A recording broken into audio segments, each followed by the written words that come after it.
สมควรแก่เวลานิมนต์พระภิกษุสงฆ์เจริญพรแม่ชีโยคีหุกเข่ากราบพระพร้อมกัน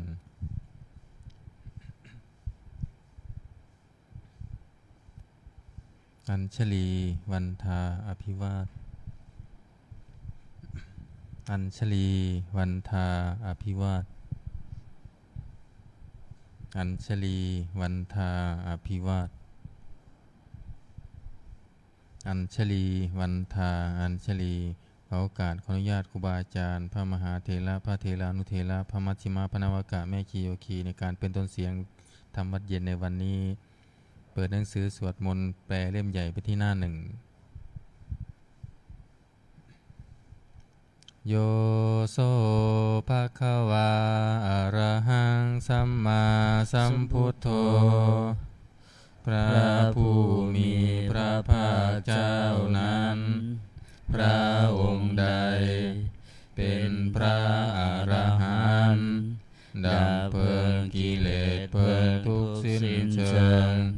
ตรัสรู้ชอบได้โดยพระองค์เองสวากขาโตเยนะภะคะวะตาธัมโมพระธรรมเป็นธรรมอันพระผู้มีพระภาคเจ้าพระองค์ใดตรัสไว้ดีแล้วสุปฏิปันโนยัสสะภะคะวะโตสาวกสังโฆพระสงฆ์สาวกของพระผู้มีพระภาคเจ้าพระองค์ใดปฏิบัติดีแล้วธัมมายังภคะวันตังสัทธัมมังสัสสังฆังอิเมหิสกาเลหิยะทาระหังอาโลปิเตหิอภิปูชยามะข้าพระเจ้าทั้งหลายขอบูชาอย่างยิ่งซึ่งพระผู้มีพระภาคเจ้าพระองค์นั้นพร้อมทั้งพระธรรมและพระสงฆ์ด้วยเครื่องสักการะทั้งหลายเหล่านี้อันยกขึ้นตามสมควรแล้วสาธุโนพันเตภควาสุจิราปรินิพุตโตปิข้าแต่พระองค์ผู้เจริญพระผู้มีพระภาคเจ้าแม้ปรินิพพานนานแล้วทรงสร้างคุณอันสำเร็จประโยชน์ไว้แก่ข้าพระเจ้าทั้งหลายปัจฉิมาชนะตานุกัมปมานาสาทรงมีพระหฤทัยอนุเคราะห์แก่พวกข้าพระเจ้าอันเป็นชนรุ่นหลังอิเมสังกาเลทุกขันตปันนาการะภูเตปฏิคันหาตุขอพระผู้มีพระภาคเจ้าจงรับเครื่องสักการะอันเป็นบรรณาการของคนยากทั้งหลายเหล่านี้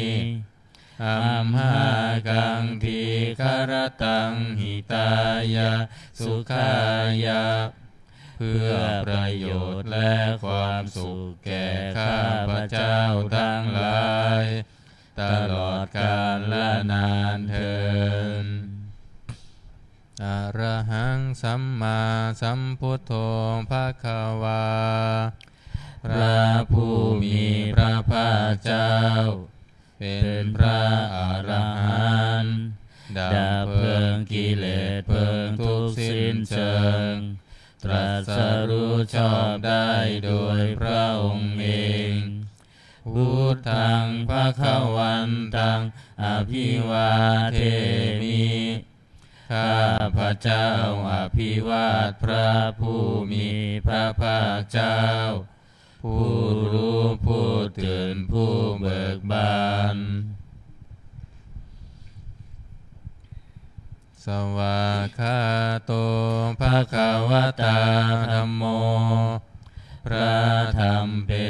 รมที่พระผู้มีพระภาคเจ้า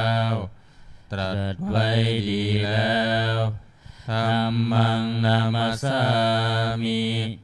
ข้าพระเจ้านามัสการพระธรรมสุปฏิปันโนภะคะวะโตสาวกสังโฆพระสงฆ์สาวกของพระผู้มีพระภาคเจ้าปฏิบัติดีแล้วสังฆังนามามิข้าพระเจ้านอบน้อมพระสงฆ์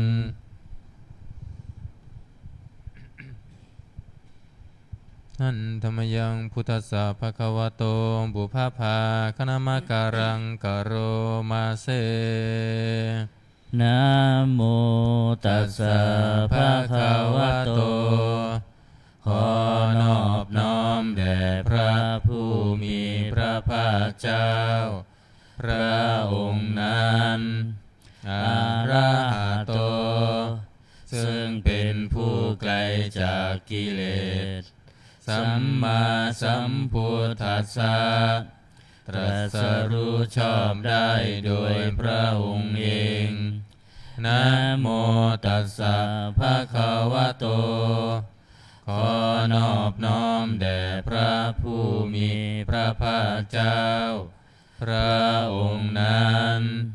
อะระหะโตซึ่งเป็นผู้ไกลจากกิเลสสัมมาสัมพุทธัสสะตรัสรู้ชอบได้โดยพระองค์เองนะโมตัสสะภะคะวะโตขอนอบน้อมแด่พระผู้มีพระภาคเจ้าพระองค์นั้นอะระหะโตซึ่งเป็นผู้ไกลจากกิเลสสัมมาสัมพุทธัสสะตรัสรู้ชอบได้โดยพระองค์เองเปิดหนังสือไปที่หน้า19หันธรรมยังพุทธานุสตินายังกโรมาเสตังโคปนาภะคะวันตังเอวังกัลยาโนกิติสัทโธอะภุคโตก็กิติศักดิ์อันงามของพระผู้มีพระภาคเจ้านั้นได้ฟุ้งไปแล้วอย่างนี้ว่าอิติปิโสภะคะวาเพราะเหตุอย่างนี้พระผู้มีพระภาคเจ้านั้นอรหังเป็นผู้ไกลจากกิเลสสัมมาสัมพุทโธเป็นผู้ตรัสรู้ชอบได้โดยพระองค์เองวิชาจารณสัมปันโนเป็นผู้ถึงพร้อมด้วยวิชาและจารณะสุขโตเป็นผู้ไปแล้วด้วยดีโลกวิทูเป็นผู้รู้โลกอย่างแจ่มแจ้งอนุตตโรปุริสธรรมสารถิเป็นผู้สามารถฝึกบุรุษที่สมควรฝึกได้อย่างไม่มีใครยิ่งกว่าสัทธาเทวมนุสสานังเป็นครูผู้สอนของเทวดาและมนุษย์ทั้งหลายพุทโธเป็นผู้รู้ผู้ตื่นผู้เบิกบานด้วยธรรมภควาติเป็นผู้มีความจำเริญจำแนกธรรมสั่งสอนสัตว์ดังนี้หันธรรมยังพุทธาภิกิติงกโรมาเส พุทธวาลาหันตวาลตาภิกขุนาภิยุตโตพระพุทธเจ้าประกอบด้วยคุณมีความประเสริฐแห่งอรหันตคุณเป็นต้นสุทธาภิญาณกรุณาหิสมาคตโตพระองค์อันประกอบด้วยพระญาณและพระกรุณาอันบริสุทธิ์โพเทสิโยสุชานาตังกามะลังวสุโลพระองค์ใดทรงกระทำชนที่ดีให้เบิกบานดุจอาทิตย์ทำบัวให้บานวันธามหังตมรณังศิลาสาชิเนทังข้าพระเจ้าไหว้พระชินสีห์ผู้ไม่มีกิเลสพระองค์นั้นด้วยเสียงกล่าวพุทโธโยสัพพปาลินังสารนังเขมามุตตมังพระพุทธเจ้าพระองค์ใดเป็นสารณะอันเกษมสูงสุดของสัตว์ทั้งหลายปัทมานุสติทานังวันธามิตังสิเรนะหังข้าพระเจ้าไหว้พระพุทธเจ้าพระองค์นั้นอันเป็นที่ตั้งแห่งความระลึกองค์ที่หนึ่งด้วยเสียงกล่าวพุทธัสสะหัสสมิทาโส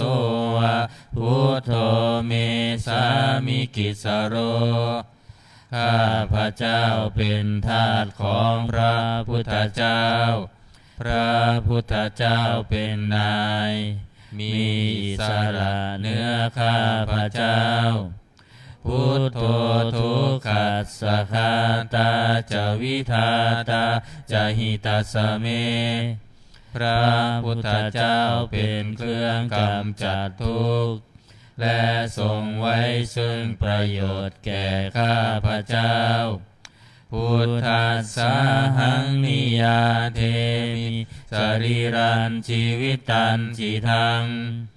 ข้าพระเจ้ามอบกายถวายชีวิตนี้แด่พระพุทธเจ้าวันทันโตหังจาริสามิพุทธัสเสวสุโพธิตังข้าพระเจ้าผู้ไหวอยู่จากประพฤติตามซึ่งความตรัสรู้ดีของพระพุทธเจ้านาทิเมสารนังอัญญังพุทโธเมสารนังวรังสารณะอื่นของข้าพระเจ้าไม่มีพระพุทธเจ้าเป็นสารณะอันประเสริฐของข้าพระเจ้าเอเตนะสัจวัชเชนะวัตตยังสัตถุสาสเนด้วยการกล่าวคำสัตย์นี้ข้าพระเจ้าพึงเจริญในพระศาสนาของพระศาสดาพุทธังเมวันธรรมาเนนายังปุญญังปสุตังอิทาข้าพระเจ้าผู้ไหวอยู่ซึ่งพระพุทธเจ้าได้ขวนขวายบุญใดในบัดนี้สัพเพปิอันตรายามิมเหสุงตัสสะเตชะสาอันตรายทั้งปวงอย่าได้มีแก่ข้าพระเจ้าด้วยเดชแห่งบุญนั้นกายนะวาจายวเจตัสสาวาด้วยกายก็ดีด้วยวาจาก็ดีด้วยใจก็ดีพุทเทกุคัมมังปะกตังมายายังกรรมหน้าติเตียนลันใดที่ข้าพระเจ้ากระทำแล้วในพระพุทธเจ้า พุทโธปฏิคันหาตุอัจฉยันตังขอพระพุทธเจ้าจงงดซึ่งโทษล่วงเกินอันนั้นการันตะเรสังวริตุงวพุทเทเพื่อการสำรวมระวังในพระพุทธเจ้าในการต่อไปหันธรรมยังธรรมานุสตินายังกโรมาเสสวากขาโตภะคะวตาธัมโมพระธรรมเป็นสิ่งที่พระผู้มีพระภาคเจ้าตรัสไว้ดีแล้วสันทิฏฐิโกเป็นสิ่งที่ผู้ศึกษาและปฏิบัติพึงเห็นได้ด้วยตนเองอากาลิโกเป็นสิ่งที่ปฏิบัติได้และให้ผลได้ไม่จำกัดการเอหิปัสสิโกเป็นสิ่งที่ควรกล่าวกับผู้อื่นว่าท่านจงมาดูเถิดโอปานายิโกเป็นสิ่งที่ควรน้อมเข้ามาใส่ตัวปัจจตังเวทิตาโพวินยูหิติเป็นสิ่งที่ผู้รู้ก็รู้ได้เฉพาะตนดังนี้หันธรรมยังธรรมาภิกิติงกโรมาเสสวากขาตตาทิกุณโยคาวาเสนาเสยโย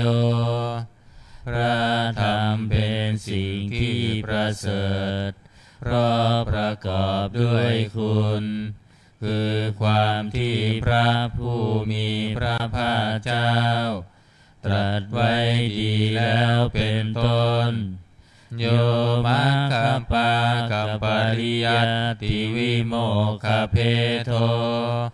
เป็นธรรมอันจำแนกเป็นมรรคผลปริยัติและนิพพานธัมโมกุโลกัมปตนาตถาธาริธาลีเป็นธรรมทรงไว้ซึ่งผู้ทรงธรรม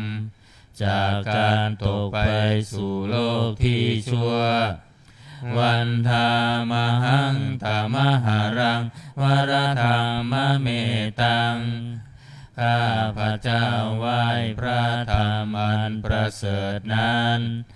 อันเป็นเครื่องขจัดเสียซึ่งความมืดธัมโมโยสัพพปารินังสรณังเขมามุตตมัง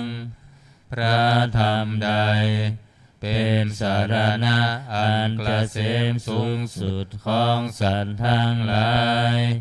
ทุติยานุสติทานังวันธามิตังสิเรนะหังข้าพระเจ้าไหว้พระธรรมนั้นอันเป็นที่ตั้งแห่งความระลึกองค์ที่สองด้วยเสียงกล่าวธรรมัสสาหัสสมิทาโสวะธัมโมเมสามิกิสโรข้าพระเจ้าเป็นทาสของพระธรรมพระธรรมเป็นนายมีอิสระเหนือข้าพระเจ้าธัมโมทุกขัสสะคาตาจวิธาตาจหิตัสสะเมพระธรรมเป็นเครื่องกำจัดทุกข์และทรงไว้ซึ่งประโยชน์แก่ข้าพระเจ้าธัมมัสสาหังนิยาเทมิสรีรันชีวิตันจิตังข้าพระเจ้ามอบกายถวายชีวิตนี้แด่พระธรรมวันทันโตหังจาริสามิธรรมัสเสวสุธรรมตังข้าพระเจ้าผู้ไหวอยู่จากประพฤติตามซึ่งความเป็นธรรมดีของพระธรรม นัตถิเมสารนังอัญญังธัมโมเมสารนังวรังสารณะอื่นของข้าพระเจ้าไม่มีพระธรรมเป็นสารณะอันประเสริฐของข้าพระเจ้าเอเตนะสัจวัจเจนะวัตไตยังสัตตุสัสสเนด้วยการกล่าวคำสัตย์นี้ข้าพระเจ้าพึงเจริญในพระศาสนาของพระศาสดาธัมมังเมวันธามาเนนะยังปุญญังปัสสุตังอิทาข้าพระเจ้าผู้ไว้อยู่ซึ่งพระธรรมได้ขวนขวายบุญใดในบัดนี้สัพเพปิอันตรายาเมมเหสุงตัสสะเตชะสาอันตรายทั้งปวงอย่าได้มีแก่ข้าพระเจ้าด้วยเดชแห่งบุญนั้นกายเยนะวาจายวะเจตัสสาวาด้วยกายก็ดีด้วยวาจาก็ดีด้วยใจก็ดีอัมเมกุกัมมังปะกตังมายายังกรรมหน้าติเตียนลันใดที่ข้าพระเจ้ากระทำแล้วในพระธรรมธัมโมปฏิคันหาตุอัจฉยันตังขอพระธรรมจงงดซึ่งโทษล่วงเกินนานกาลันตะเรสังวลิตุงวัธรรมเมเพื่อการสำรวมระวังในพระธรรมในการต่อไปหันธรรมยังสังขานุสตินายังกโรมาเสสุปฏิปันโนภะคะวะโตสาวกสังโฆทรงสาวกของพระผู้มีพระภาคเจ้าปฏิบัติดีแล้วอุชุปฏิปันโนภะคะวะโตสาวกสังโฆทรงสาวกของพระผู้มีพระภาคเจ้าปฏิบัติตรงแล้วยายาปฏิปันโนภะคะวะโตสาวกสังโฆทรงสาวกของพระผู้มีพระภาคเจ้าปฏิบัติเพื่อรู้ธรรมเป็นเครื่องออกจากทุกข์แล้วสามีจิปฏิปันโนภะคะวะโตสาวกสังโฆทรงสาวกของพระผู้มีพระภาคเจ้าปฏิบัติสมควรแล้วยะทิทังได้แก่บุคคลเหล่านี้คือจัตตาริปุริสยุคานิอัตถปุริสบุคลาคู่แห่งบุรุษสี่คู่นับเรียงตัวบุรุษได้8บุรุษเอสะภะคะวะโตสาวกสังโฆนั่นแหละทรงสาวกของพระผู้มีพระภาคเจ้าอาหุนายโยเป็นสมควรแก่สักการะที่เขานำมาบูชาปาหุนายโยเป็นสมควรแก่สักการะที่เขาจัดไว้ต้อนรับทักขินายโยเป็นผู้ควรรับทักษิณาทานอัญชลีการณิโยเป็นผู้ที่บุคคลทั่วไปควรทำอัญชลีอนุตตรังปุญญเกตังโลกัสสติเป็นเนื้อนาบุญของโลกไม่มีนาบุญอื่นยิ่งกว่าดังนี้ หันธรรมยังสังฆาภิกิติงกโรมาเสสัทธรรมโชสุปฏิปันติคุณาภิยุตโตพระสงฆ์ที่เกิดด้วยพระสัทธรรมประกอบด้วยคุณมีความปฏิบัติดีเป็นต้นโยทัพพิโทอริยบุคลสังฆเสโทเป็นหมู่แห่งพระอริยบุคคลอันประเสริฐ8 จำพวกสีราธิธรรมปวาราสยกายจิตโตมีกายและจิตอันอาศัยธรรมมีศีลเป็นต้นนันบวรวันหามหังตามาลิยานาคานังสุสุทังข้าพระเจ้าไหว้หมู่แห่งพระอริยเจ้าเหล่านั้นอันบริสุทธิ์ด้วยดีสังโฆโยสัพพปานินังสารนังเขมามุตตมังพระสงฆ์หมู่ใดเป็นสารณะอันเกษมสูงสุดของสัตว์ทั้งหลายตติยานุสติฐานังวันทามิตังสิเลนะหังข้าพระเจ้าไหว้พระสงฆ์หมู่นั้นอันเป็นที่ตั้งแห่งความระลึกองค์ที่3ด้วยเสียง9สังฆัสสาหัสสมิทาโสวะสังโฆเมสามิกิสโรข้าพระเจ้าเป็นทาสของพระสงฆ์พระสงฆ์เป็นนายมีอิสระเหนือข้าพระเจ้าสังโฆทุกขัสสะคาตาจวิทาตาจหิตาสเมพระสงฆ์เป็นเครื่องกำจัดทุกข์และทรงไว้ซึ่งประโยชน์แก่ข้าพระเจ้าสังฆัสสาหังนิยาเทมิสรีรันชีวิตันจิตังข้าพระเจ้ามอบกายถวายชีวิตนี้แด่พระสงฆ์วันทันโตหังจาริสามิสังฆาโสปฏิปันนตังข้าพระเจ้าผู้ไหว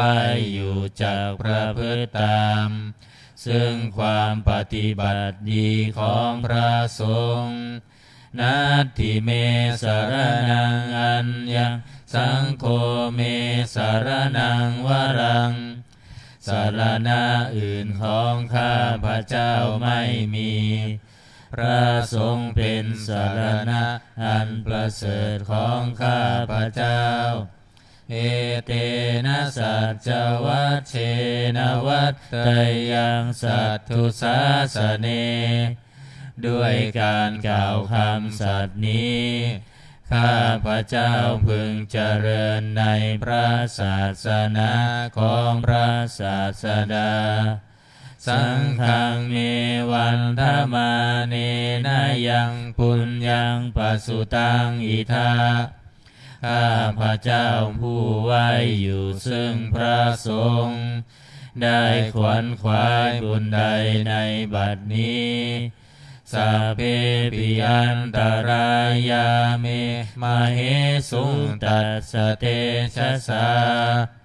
อันตรายทั้งปวงอย่าได้มีแก่ข้าพระเจ้าด้วยเดชแห่งบุญนั้นกายเยนะวาจายวะเจตัสสาวา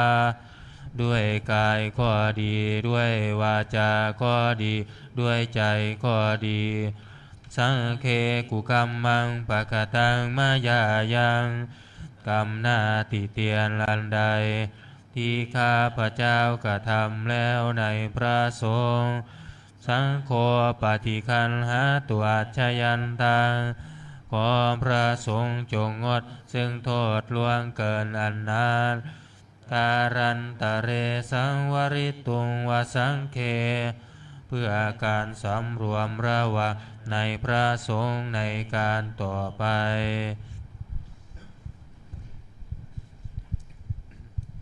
เปิดหนังสือไปที่หน้า38อวาทปาติโมกข์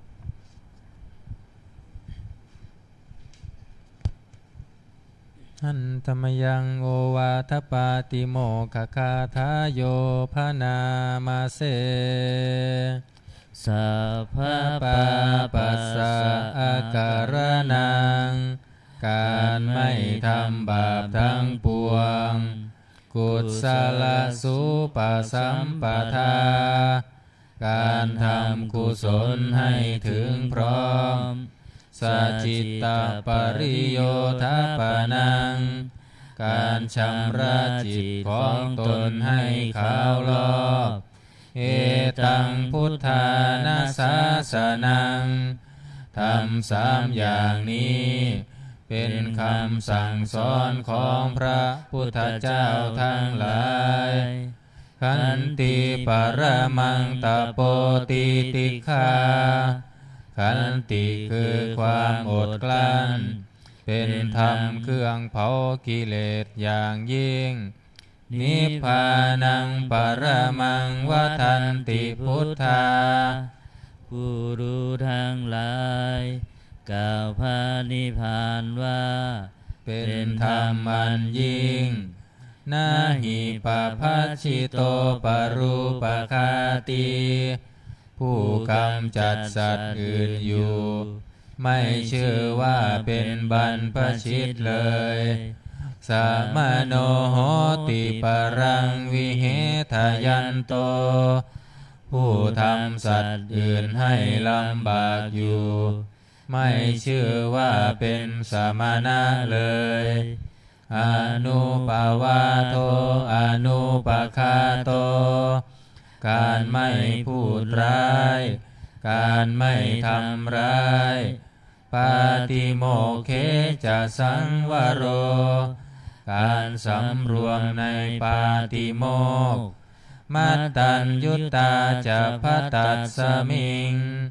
ความเป็นผู้รู้ประมาณในการบริโภค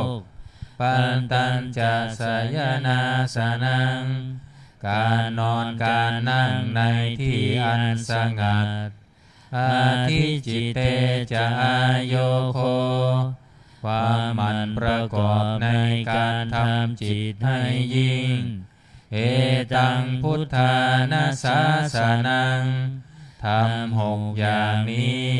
เป็นคำสั่งสอนของพระพุทธเจ้าทั้งหลายเปิดมาหน้า27นะ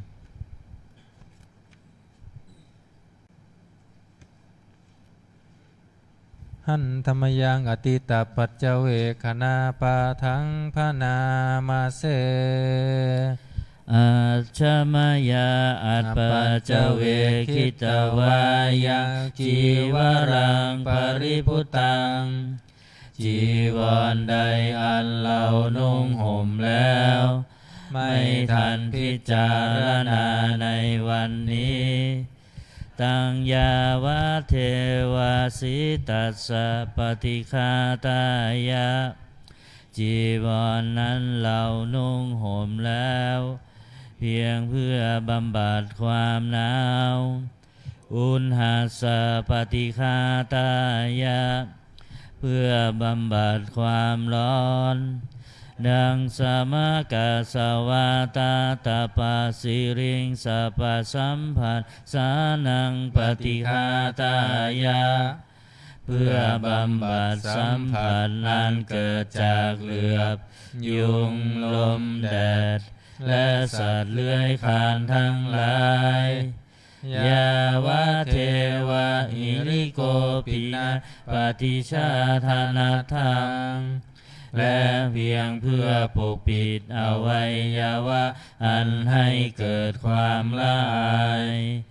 อาชมยาอปัจจเวคิตวาโยบินทปาโตปริพุตโตบินทบาทใดอันเราฉันแล้ว ไม่ทันพิจารณาในวันนี้สุเนวะทวายะบิณฑบาตนั้นเราฉันแล้วไม่ใช่เป็นไปเพื่อความเพลิดเพลินสนุกสนานนามัทายะไม่ใช่เป็นไปเพื่อความเมามันเกิดกำลังพลังทางกายนามันธนายะไม่ใช่เป็นไปเพื่อประดับนาวิภูสนายะไม่ใช่เป็นไปเพื่อตกแต่งยาวะเทวะอิมัสสกายัสสทิติยาแต่ให้เป็นไปเพื่อความตั้งอยู่ได้แห่งกายนี้ยาปนายะเพื่อความเป็นไปได้ของอัตภาพวิหิงสุปารติยา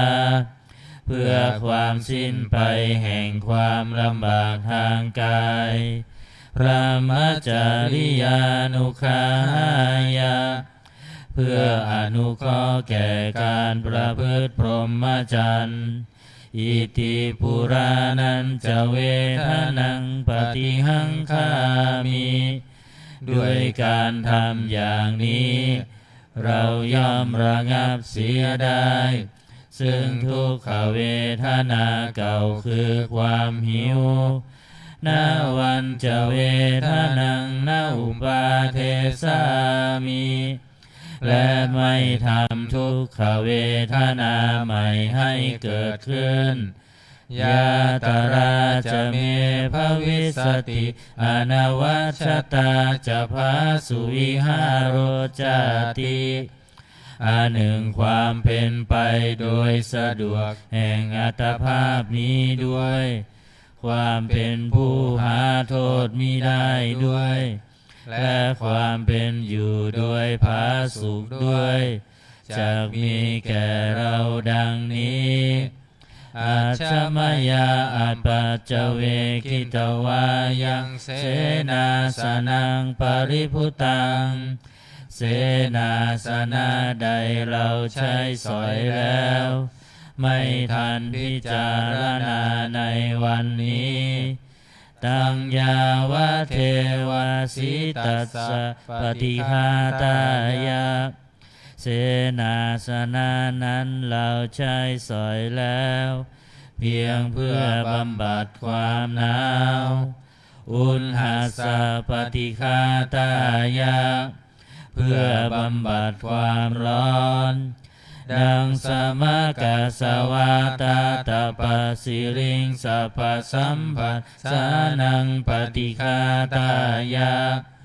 เพื่อบำบัดสัมผัสนั้นเกิดจากเหลือบยุงลมแดดและสัตว์เลื้อยคลานทั้งหลายยาวะเทวะอุตุปาริสยวิโนทนังปฏิสันลานารามัตถังเพียงเพื่อบรรเทาอันตรายอันพึงมีจากดินฟ้าอากาศและเพื่อความเป็นผู้ยินดีอยู่ได้ในที่หลีกเล่นสำหรับภาวนาอาชมยาอัปปัจจเวกิตวายโยคิลานะปัจจยเพสัชปริคาโรปริภุโตคิลานะเพสันบริขารใดอันเราบริโภคแล้วไม่ทันพิจารณาในวันนี้โสยาวะเทวะอุปปันนานังไวยาปาติกานังเวทนานังปฏิฆาตายะคิรานะเพสันบริขารนั้นเราบริโภคแล้วเพียงเพื่อบำบัดทุกขเวทนาอันบังเกิดขึ้นแล้วมีอาพาธต่างๆเป็นมูลอาพยาปัชชปรมตายาติ พื่อความเป็นผู้ไม่มีโรคเบียดเบียนเป็นอย่างยิ่งดังนี้หันธรรมยังอุทิศนาทิฏฐานาคาทาโยพระนามาเสอิมินาปุญญากาเมนะด้วยบุญนี้อุทิศให้อุปัชฌายาคุณุตตราอุปัชฌาย์ผู้เลิศคุณอาจาริยุปการาจาและอาจารย์ผู้เกื้อหนุนมาตาปิตาจายาตกาทั้งพ่อแม่และปวงญาติสุริโยจันทิมาราชาสุนจันและราชาคุณวันตานาราปิจาผู้ทรงคุณหรือผู้สูงชาติพระมาลาจะอินทาจา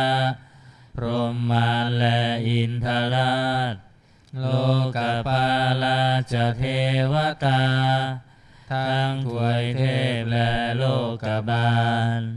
ยะโมมิตามนุษสาจายมราชมนุษย์มิตรมัชฌตาเวลิกาปิจาผู้เป็นกลางผู้จ้องพรานสัพเพสัตตาสุขีโหนตุขอให้เป็นสุขสันต์ทุกทั่วหน้าอย่าทุกข์ทนปุญญานิกัตตานิเมบุญพ้องที่ข้าทำจงช่วยอำนวยสุภผลสุขังจาทิวิทางเทนตุให้สุขสามอย่างล้นปะทะโวมาตัง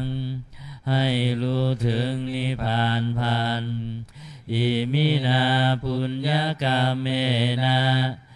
ด้วยบุญนี้ที่เราทำอิมินาอุทิเสนาจา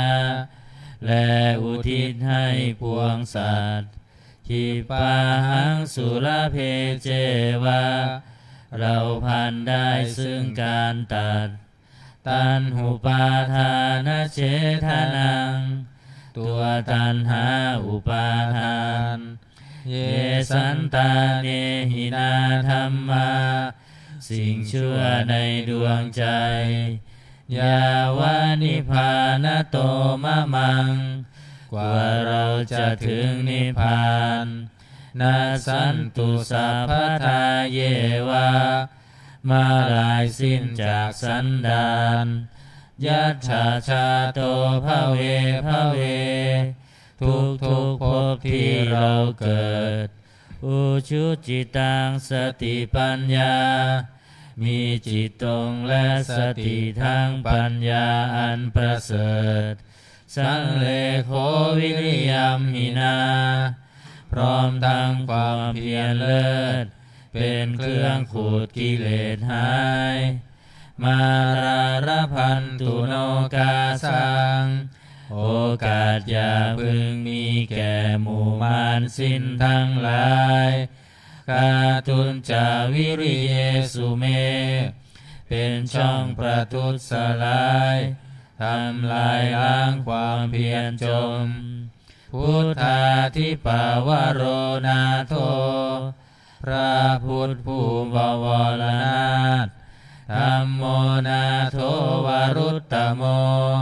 พระธรรมที่พึ่งอุดมนาโทปัจเจกพุทโธจาพระปัจเจกพุทธสม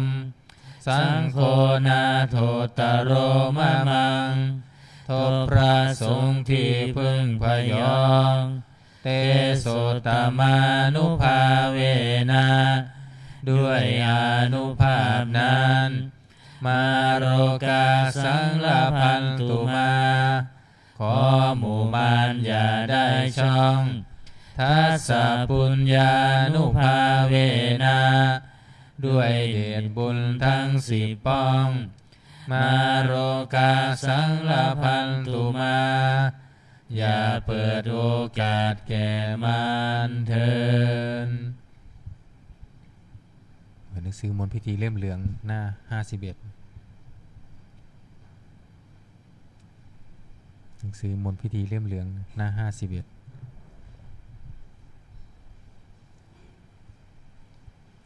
นะโมตัสสะภะคะวะโตอะระหะโตสัมมาสัมพุทธัสสะนะโมตัสสะภะคะวะโตอะระหะโตสัมมาสัมพุทธัสสะนะโมตัสสะภะคะวะโตอะระหะโตสัมมาสัมพุทธัสสะพุทธังสรณังกัจฉา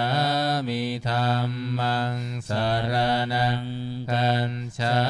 มิสังฆังสรณังคัจฉามิทุติยัมปิพุทธังสรณังคัจฉามิทุติยัมปิธัมมังสรณังคัจฉามิทุติยัมปิสังฆังสรณังคัจฉามิตติยัมปิพุทธังสรณังคัจฉามิตติยัมปิธัมมังสรณังคัจฉามิตติยัมปิสังฆังสรณังคัจฉามิเปิดมาหน้า41หน้า41ธรรมนิยาม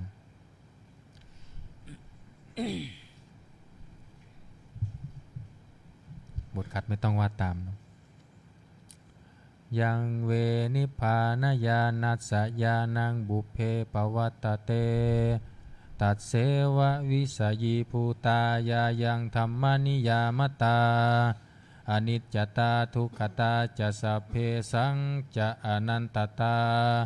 ตัสสะปะกาสกังสุตตังยังสัมพุทเทนะภาสิตังสาธุนังญาณจาเรนะยถาพุทเทนะเทสิตังโยนิโสปฏิปัจยัตถังตังสุตันตังพนามาเสเอวเมสุตังเอกังสมายังภควาสาวัตถิยังวิหารติเชตวเนอนาถปินทิกัสสะอาราเมตระโคภควาภิกขุอามันเตสิภิกขโว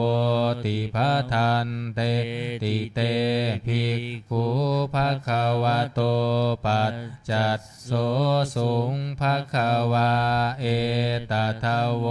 จะอุปาทาวาภิกขเวตถาคตานังอนุปาทายะตถาคตานังทิตาวาสาธาตุธรรมัตทิตตาธรรมนิยามตาสัพเพสังขาราอนิจจาติตังตถาคโตอภิสัมพุทธติอภิสัมเมติอภิสัมพุทธิตวาอภิสัมเมตวาอาจิคติเทเสติปัญญาเปติปัตถเปติวิวารติวิภัชชติอุตตานิกโรติสัพเพสังขาราอนิจจาติอุปาทาวาภิ ภิกขเวตถาคตานังอนุปาทาวาตถาคตานังทิตาวาสาธาตุธรรมมันทิตตาธรรมมนิยามตาสัพเพสังขาราทุกขาติตังตถาคโตอภิสัมพุทธติอภิสัมเมติอภิสัมพุญชิตวาอภิสัมเมตวาอาจิคติเทเสติปัญญาเปติปัตถะเปติวิวารติวิภัชชติอุตตานิกโรติสัพเพสังขาราทุกขาติอุปาทาวาภิกขเว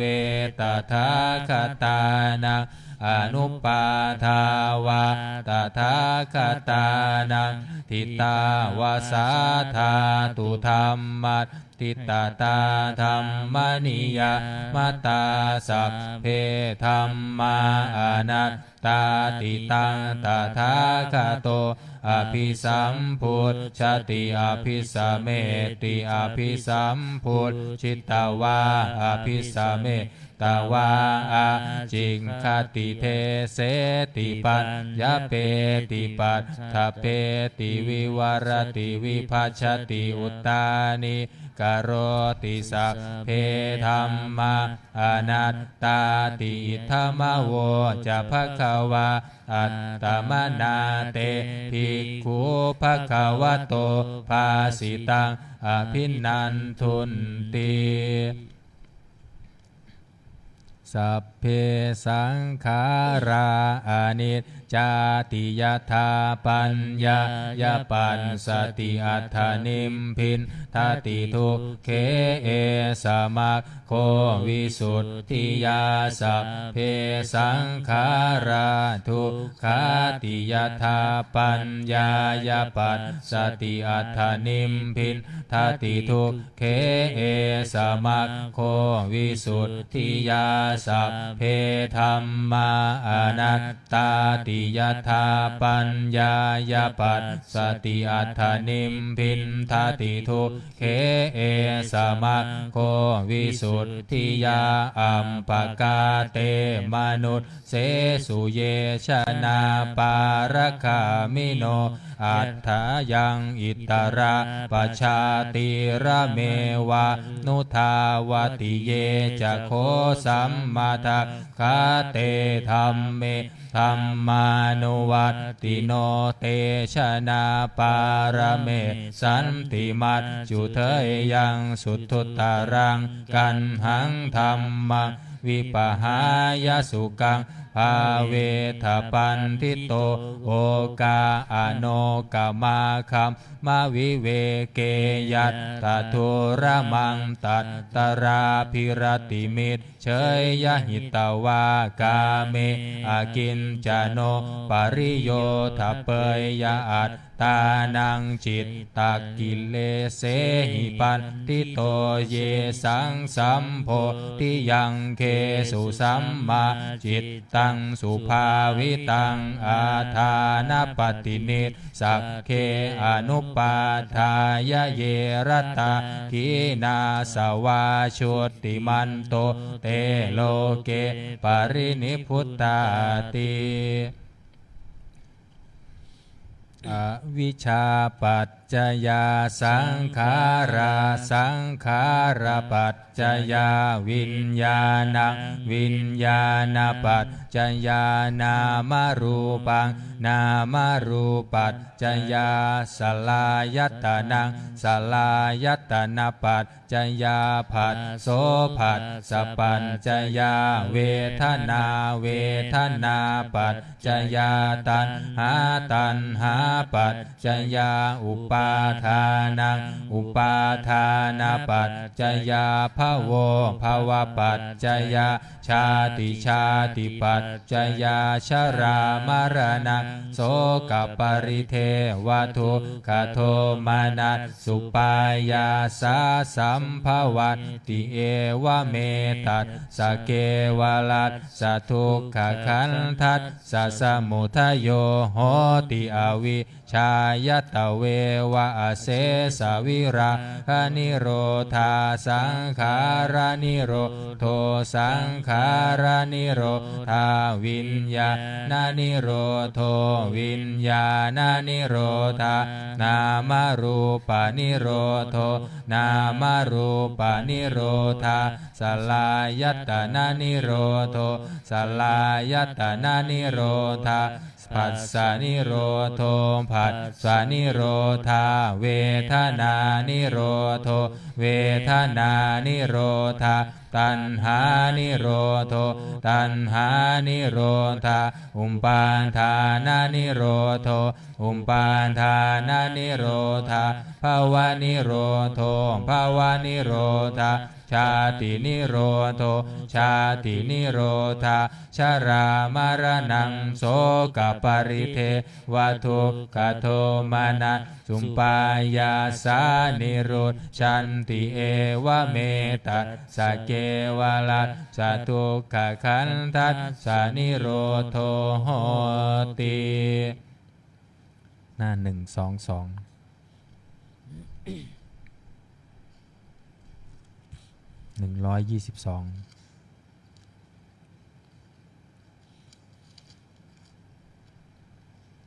อภิธรรม7 122ภาษาอังคินีกุศลธรรมาอกุศลธรรมาอัพยากตา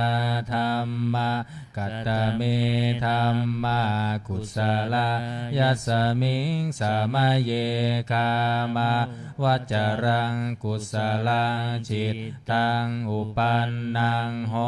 ติโสมานัสสะสหคตังญาณสัมปยุตตังรูปารัมมนังวาคัตถารัมมนังวาคันธารัมมนังวารสารัมมนังวาโพนทัพพารัมมนังวาธัมมารัมมนังวายังวาปนาราภัตตัสสมิงสมะเยภัสโสโหติอวิเคโปโหติเยวาปนตัสสมิงสมะเยอันเยปิอัตถิปติจัสมุปันนาอรูปิโนธัมมาอิเมธัมมากุศลาปัญจขันธารูปขันโท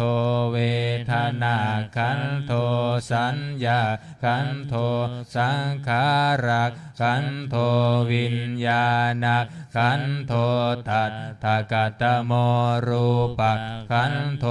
ยังกินจิรูปังอติตานาคตปัจจุปันนังอัจฉัตตังวาภาหิทาวาโอลาลิกังวาสุขุมังวาหินังวาปณิตังวายันทุเรสันติเกวาตเทกัจฉังอภิสัญญูหิตวาอภิสังคิปิตวาอายังวุจจติรูปขันโทสังฆโหอสังฆโหสังฆหิเตนะอสังฆหิตังอสังฆหิเตนะสังฆหิตังสังฆหิเตนะสังฆหิตังอสังฆหิเตนะอสังฆหิตังสัมปโยโควิปโยโคสัมปยุตเตนะวิปยุตตังวิปยุตเตนะสัมปยุตตังอสังฆหิตังชะปัญญัตติโยขันธปัญญัตติอายตนะปัญญัตติธาตุปัญญัตติสัญจปัญญัตติอินทริยปัญญัตติปุงคลปัญญัตติกินตาวตาปุคลานะโพ ปุคลปัญญัติสมัยวิโมตโตอัสสมัยวิโมตโตกุปปะธัมโมอกุมปะธัมโมปริหานธัมโมอปริหานธัมโมเจตนาภัพโพอนุรักขณาภัมโพปุถุชโนโคตรภูพายุปรโตอภายุปรโตภัพภาคมโนอภัพภาคมโนนิยโตอนิยโตปฏิปันนะโกภะเลทิโตอะระหะอะระหะตายาปฏิปันโนปุคคโลอุปลัพพติสัจฉิกันทปรมัตถ์เทนาติอามันตายโยสัจฉิกัตโธปรมัตถ์โธตโตโสปุคคโลอุปลัพพติสัจฉิกันทปรมัตถ์เท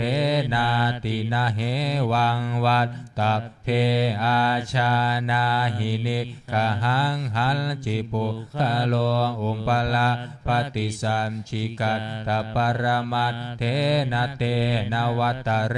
วัตตะเพโยสัจฉิกัตโธปรมัตถ์โธตโตโสปุคคโลอุปลัพพติสัจฉิกันทปรมัตถ์เทนาติมิจฉาเยเจกิกุสลาธัมมาสัพเพเตกุสลมูลาเยวะปนะกุสลมูลาสัพเพเตธัมมากุสลาเยเกจิกุสลาธัมมาสัพเพเตกุสลมูเลนะเอกมูลาเยวะปนะกุสลมูเลนะเอกมูลาสัพเพเตธัมมากุสลาเหตุปัจจโยอารัมมณปัจจโยอธิปติปัจจโยอนันตรปัจจโยสมานันตรปัจจโยสหชาตปัจจโยอัญญมัญญปัจจโยนิสยปัจจโยอุปนิสยปัจจโยปุเรชาตปัจจโยปัจฉาชาตปัจจโยอาเสวนาปัจจโยกัมมปัจจโยวิปากปัจจโยอาหารปัจจโยอินทริยปัจจโยชานะปัจจโยมัคคปัจจโยสัมปยุตตปัจจโยวิปยุตตปัจจโยอัตถิปัจจโยนัตถิปัจจโยวิคัตตปัจจโยอวิคัตตปัจจโยอนิจจาวัตสังขาราอุปาทวายธัมมิโนอุปาชิตตวานิโรธชันติเตสังวูปัสสโมสุโขสัพเพสัตตามรันติจะมาริงสุจะมาริสเรตาเทวาหังมาริสามินัตถิเมเอทาสังสโยอาจิรังวัตยังกายโยปัทวิงอธิเสสติชุนโทอเปตวิญญาโนนิรัตถังวกริงคลัง135อัฏฐาสิเมอากาสิเมยาติเมตาสขาจะเมเปตานาทากินังทันชาบุเพกตมโนสรังนาหิรุณนังวาโสโกวายาวันยาปริเทวนานาตังเปตานามัฏฐายะเอวังติดทันติยาจโยอายัญจะโคทากินาทินนาสังคัมหิสุปฏิทิ ทิตาทีคารัตตังหิตายัสสะทานาโสอุปกะปฏิโสยาติธรรมโมจายังนิทัสสิโตเปตานะปุชาจังกตังอุลาลาภลัญจะภิกขุนามานุปปทินนาตุมเหหิปุญญังปัสสุตังอนาปกันติ133มงคลจักรวาลน้อยสัพพพุทธานุภาเวนะสัพพธัมมานุภาเวนะสัพพสังฆานุภาเวนะพุทธรัตนังธัมมรัตนังสังฆรัตนังเทนะรัตนานังอนุภาเวนะจตุราสีติสหสัทธัมมัคคันธานุภาเวนะปิตกัตตยานุภาเวนะชินสาวกานุภาเวนะสัพเพเตโรคาสัพเพเตพยาสัพเพเตอันตรายาสัพเพเตอุปัตตวาสัพเพเตทุนนิมิตตาสัพเพเตอวมังคาราวินาสันตุอายุวัตถโกธนวัตถโกสิริวัตถโกยัสสวัตถโกภลวัตถโกวันนาวัตถโกสุขวัตถโกโหตุสัพพทาทุกโรมภคยาเวลาโสกาสัตตุจุปัตถวาอเนกาอันตรายาปิวินาสันตุจเตชะสาชยสิทธิธานังลาภังโสติภคยังสุขังพลังสิริอายุจวันโนจะโพคังวุฒิจะยัสสวะสัตวัสสะจะอายุจะชีวสิทธิภวันตุเต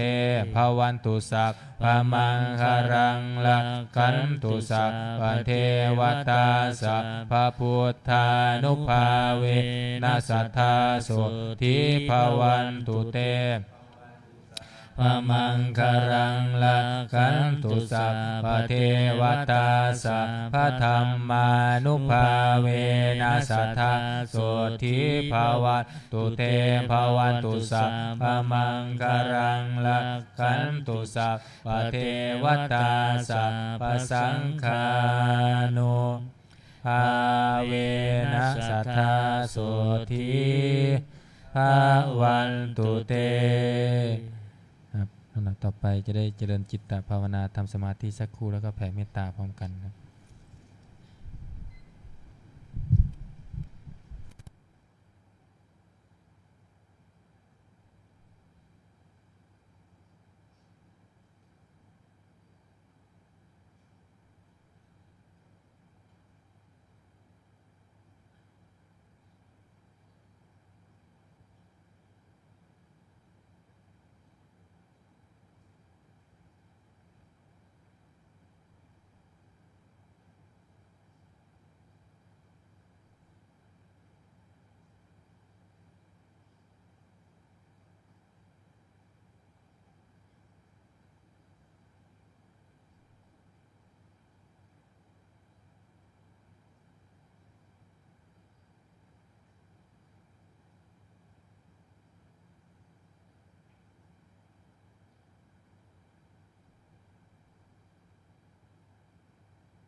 สมควรแก่เวลา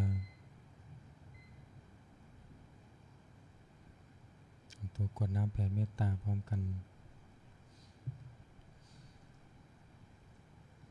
อิทังทานากรรมังนิพพานาปัจจายโย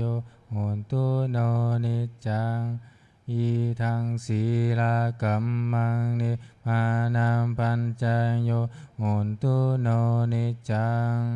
อิทังภาวนากัมมังนิพพานาปัจจายโยโหนตุโนนิจจังยังกินจิกุสาลังกันตัมพังกัมมังสัมเพหิอัมเหหิกันตังปุญญังโนอนุโมทันตุสุนันตุพนโตเยเทวะอัสสมิงคาเนอันติอัตตาทิคายุกะสัทธาหุนตุสัมเพสัตตาสุขีอัตตานังปาริหารันตุมาตาปิตาสุขิตาหุนตุทุกขาปามุนจันตุสัมเพยาตากาสุขิตาหุนตุทุกขาปามุนจันตุสัมเพอายาตากาสุขิตาหุนตุทุกขาปามุนจันตุสัมเพปิสาสัมเพยาคาสัมเพเปตาสุขิตาหุนตุทุกขาปามุนจันตุสัมเพนังคันตาสุขิตาหุนตุทุกขาปามุนจันตุสัมเพเทวาสุขิตาหุนตุทุกขาปามุนจันตุสัมเพอาจาริโยปตายาสุขิตาหุนตุทุกขาปามุนจันตุสัมภาสัมปันติโยสามิชันตุโวคุกเข่าวันตาหลวงพร้อมกันวันทามิพุทธังสัมภาเมวะโทสังฆามะ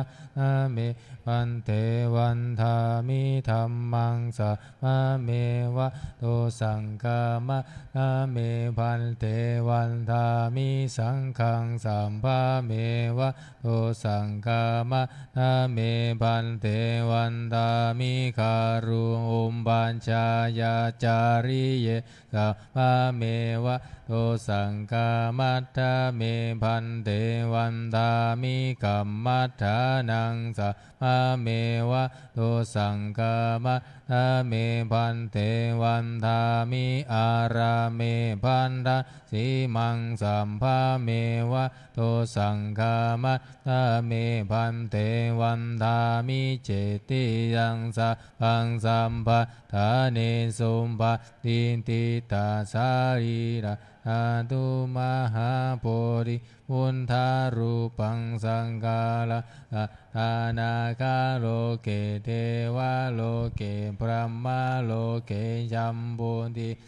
นังกาทิเปสารีรัตถาตุโยเกสะธาตุโยอะระหันตะธาตุโยเจติยังกันทะวุทิยันตุราสิติสะหัสเสธัมมะกันเตสัมเพสัมปะตะเจติยังอะหังวันทามิสัมภะโสอัญชลีวันทาอภิวาทอัญชลีวันทาอภิวาทอัญชลีวันทาอภิวาทอัญชลีวันทาอัญชลีก็หมอบวันทาน้อยสาธุวันทามิพันเตสัมภะปาราทะกามัตถะเมพันเตมายากตังปุญญาสามินาอนุโมทิตาภังสามินากัตตังปุญญาไมหังทาตพังสาธุสาธุอนุโมทามิ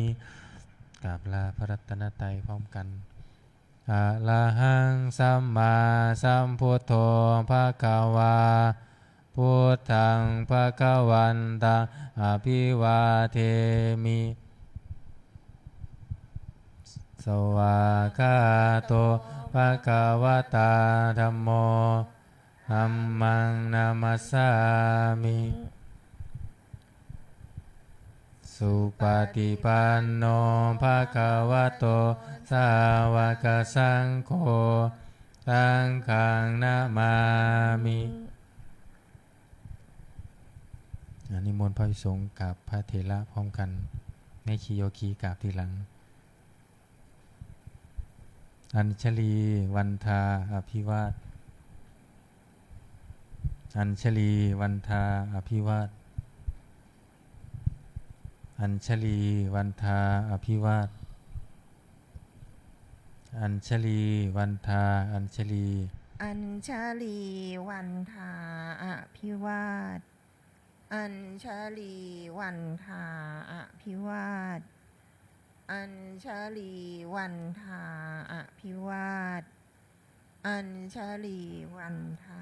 อัญชลี